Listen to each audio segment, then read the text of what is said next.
Տիկին Գալստյան, բանականության շեմը եթե հաղթահարել ենք, առնվազն պետք է տեսնենք, որ շինարարությունը դա վազքի մրցույթ չէ, որ ամեն հաջորդ քայլին տոկոս է ցույց տալիս, թե ինչքան անցար առաջ։ Շինարարությունը բնականաբար այդպես է լինում եւ կարելի է նաեւ օրինակ պատկառանքի շեմը հաղթահարել եւ վերհիշել, թե այսքան ժամանակ եւ դաշնակցության ձեռքում էր կրթության ոլորտը, ինչ արել դաշնակցությունը կոնկրետ կրթության ոլորտի հետ, ես ձեզ ձայն չեմ տվել, անջատեք խոսափողը, դաշնակցության որովհետեւ դուք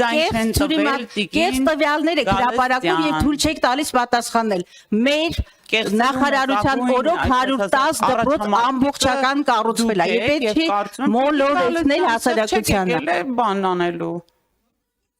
Կեղծը ձեր տված բաներն է, թյուրիմացությունն է, խնդրեմ Տիկին Գյուրեղյան։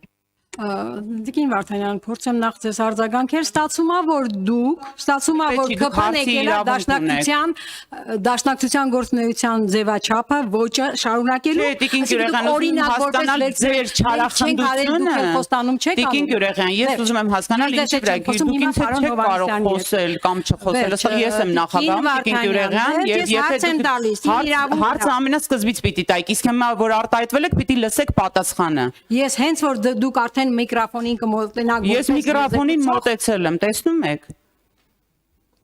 Հետո ես էլ ասում, դե այդպես չի կարելի։ Եք վարելու։ Դե ես կարծում եմ, որ սուտ կեղծ տվյալ տալուց եւ մարդկանց թյուրիմացության մեջ գցելու համար պետք է պատասխան